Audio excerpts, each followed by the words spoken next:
These are the seeds of destruction for our community when we say, yeah, I will give down the road.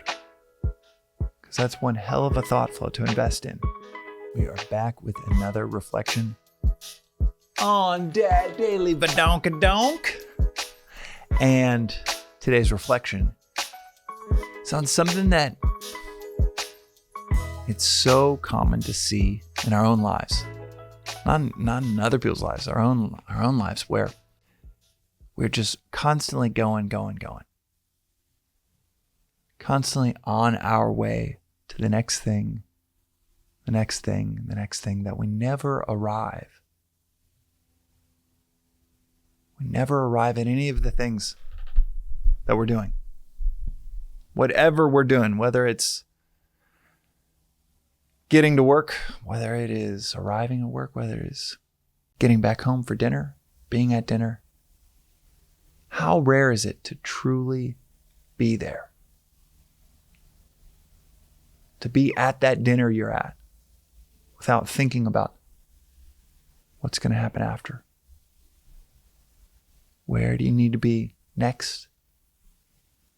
You arrive at work and immediately you're on your way to the meeting or to getting that work that you set out to do that day, getting that work done. Always behind, always rushing,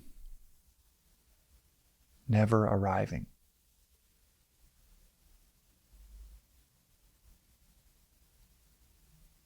Well, wherever you are right now as you listen to this, you're here.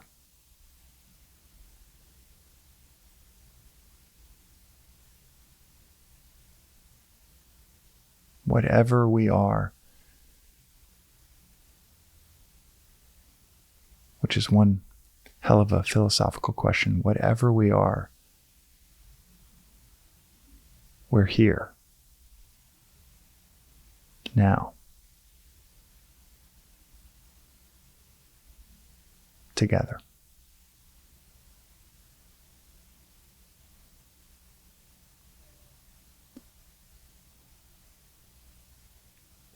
It might be useful to take 15 or 20 seconds for you to have this moment to arrive wherever you are.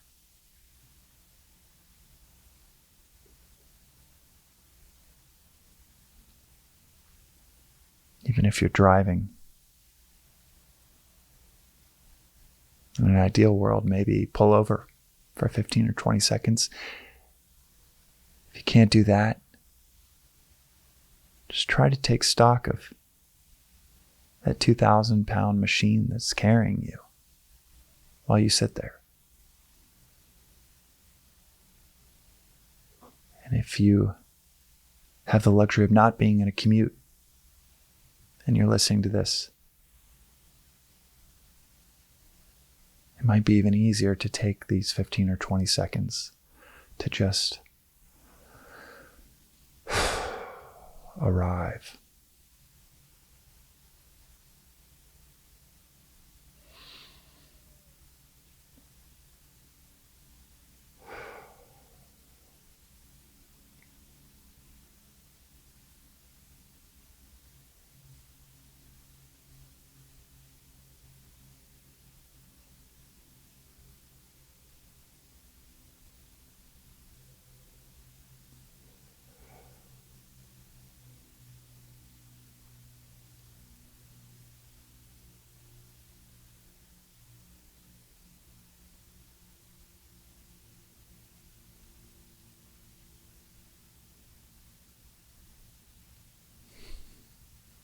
I love this exercise of arriving,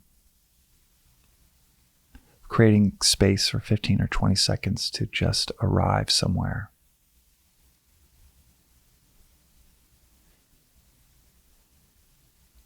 Because it's such a contrast from the person I am when I'm going somewhere.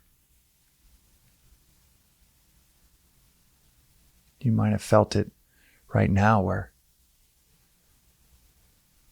7, 8, 9 seconds in, there's this switch that happens, like becoming a different version of ourselves.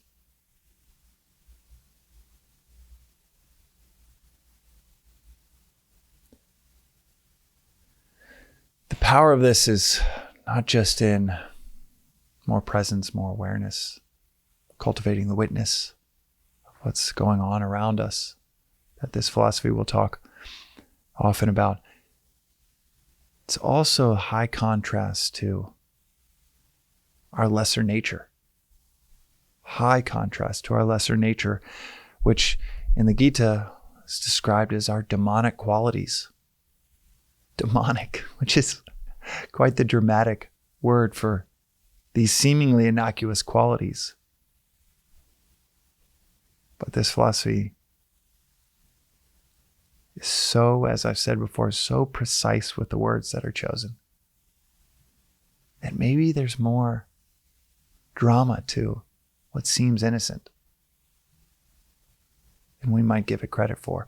For example, like the drama behind defining these qualities as demonic, these qualities that sound so innocent of, I will sacrifice, I will give, I will rejoice. These three things, they sound almost like good things. Oh yeah, you will give, you will sacrifice, you will rejoice. And yet this philosophy tells us these are demonic qualities because they're in the future tense.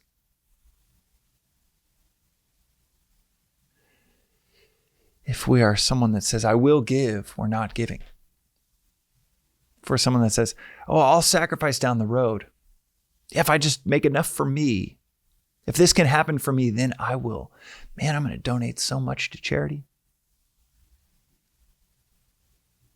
I'm not happy right now. I'm not joyful right now. I don't spread cheer and joy where I go because I'm so fixated on making sure this outcome that I'm obsessed with happens. And so I'm not rejoicing right now, but I will rejoice when it happens. Seems innocent, right? And yet these are the seeds of us destroying our worlds, destroying our potential. These are the seeds of destruction for our community when we say, yeah, I will give down the road.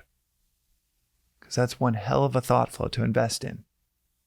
Yeah, I will give. I will. Not right now, but I will. Say that to yourself 100 times, 500 times. It's one hell of a thought flow to invest in of, I will sacrifice. Or, yeah, I'm not going to spread cheer and joy right now, but if I make partner at this offer, I'm going to. It's going to be really stressful in the household over the next few years, and the few years turn to 7, 10, 15 years. But at 44, I'm going to make partner and I'm going to be a beacon of cheer and joy. This philosophy says that our primary service to our community, by the way, is to spread cheer and joy everywhere we go. Hence the significance of not doing that. You're avoiding your primary service according to the philosophy of Vedanta. When we say, I will rejoice, that's like saying, I will work out when I'm strong. And that is a surefire way to stay weak throughout one's life. Seemingly innocent, future tense, I will. That is the beginning of it never taking place. And always on our way to the next thing, the next thing, and the next thing is the beginning of never arriving. And never being where we are. And never being who we are. That is today's reflection on the Daily Vedantic. We'll see you next time.